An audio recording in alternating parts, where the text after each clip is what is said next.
Hello everyone, मैं Imran NISM trainer. आज हम लोग एनआईएसएम 5 में म्यूचुअल फंड डिस्ट्रीब्यूशन एग्जाम में आने वाले रिपीटेड क्वेश्चन डिस्कस करेंगे। Which of the below documents can be inspected by the unit holders? Unit holder कौन सा डॉक्यूमेंट देख सकता है? पहला ऑप्शन है ट्रस्ट डीड, दूसरा ऑप्शन है कस्टोडियल सर्विसेज एग्रीमेंट, तीसरा ऑप्शन है इन्वेस्टमेंट मैनेजमेंट एग्रीमेंट, चौथा option all of the above. तो इसका राइट आंसर है all of the above.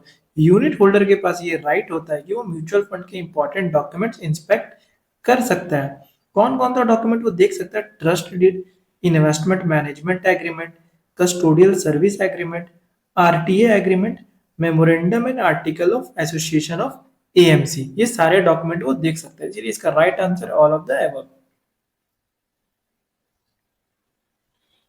By investing in mutual fund an investor uses the service of.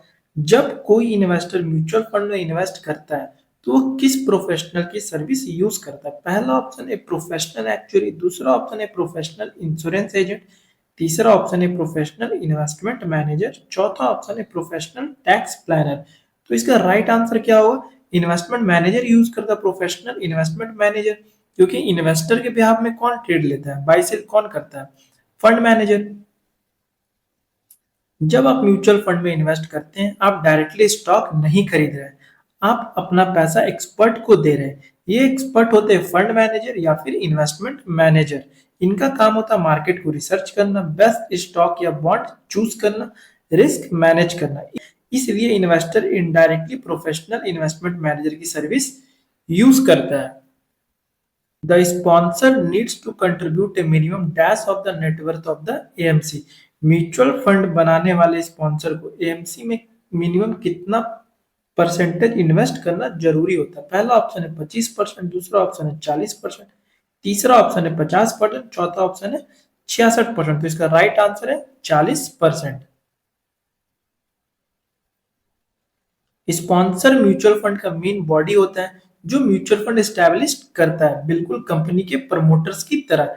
Sponsor का एक important requirement होता है, उसे एएमसी के नेटवर्थ का मिनिमम 40% कंट्रीब्यूट करना होता है। तो ये आप लोग याद रखिएगा कि 40% स्पॉन्सर एएमसी के नेटवर्थ में कंट्रीब्यूट करता है।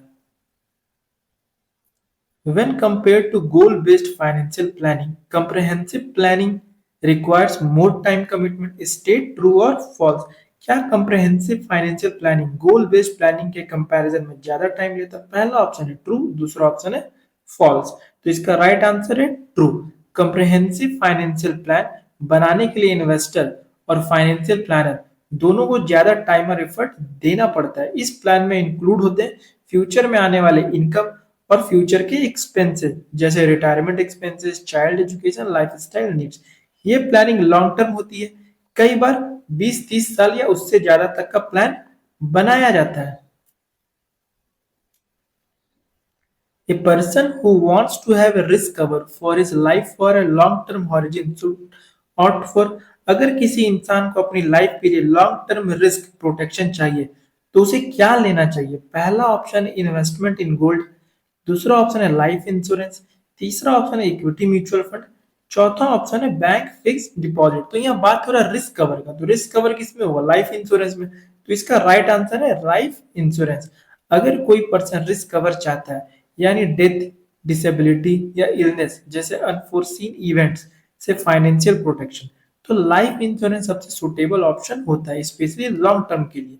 लाइफ इंश्योरेंस का मेन पर्पस होता है पॉलिसी होल्डर के डेथ के केस में डिपेंडेंट्स को फाइनेंशियल सिक्योरिटी देना, मतलब नॉमिनी को फाइनेंशियल सिक्योरिटी देना, लॉन्ग टर्म प्रोटेक्शन प्रोवाइड करना। Who specify the heads of expenses that can be charged to a mutual fund scheme by the asset management company? AMC जो mutual fund scheme में expense charge करती है, उन expenses के rules और category कौन decide करता है? पहला ऑप्शन है सेबी, दूसरा ऑप्शन है एमफी, तीसरा ऑप्शन है ट्रस्टी और चौथा ऑप्शन है आरबीआई। तो इसका राइट आंसर है सेबी। सेबी रेगुलेशन 1996 के अकॉर्डिंग म्यूचुअल फंड अपनी स्कीम को मैनेज करने के लिए कुछ ऑपरेटिंग एक्सपेंस चार्ज कर सकते हैं, जैसे कि sales and marketing, advertising expenses, administrative expenses, transaction cost, investment management fees, RTA fees, custodian fees audit fees, ये सब एक्सपेंसेस फंड के डेली नेट एसेट के परसेंटेज के फॉर्म में चार्ज किए जाते हैं। इन सभी एक्सपेंस को मिलाकर टोटल कॉस्ट बनती है, उसे टीईआर मतलब कि टोटल एक्सपेंस रेशियो कहते हैं।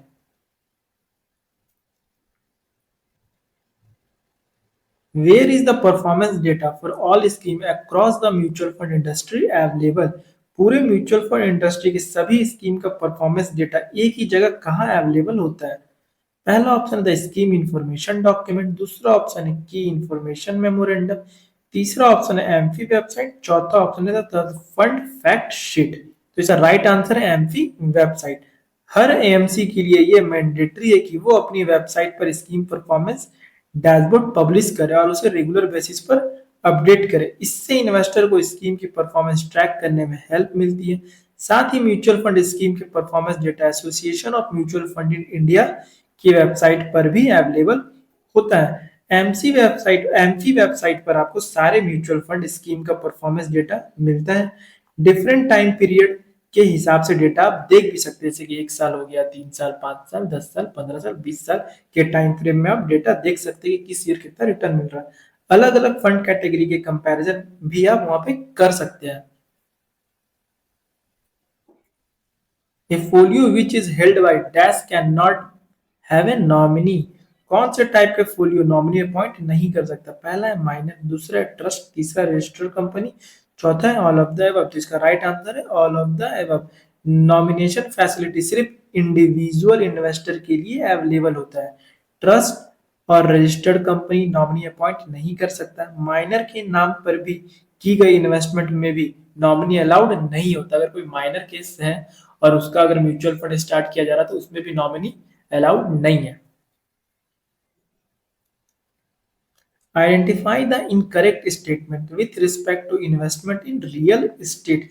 रियल एस्टेट इन्वेस्टमेंट के बारे में कौन सा स्टेटमेंट गलत है?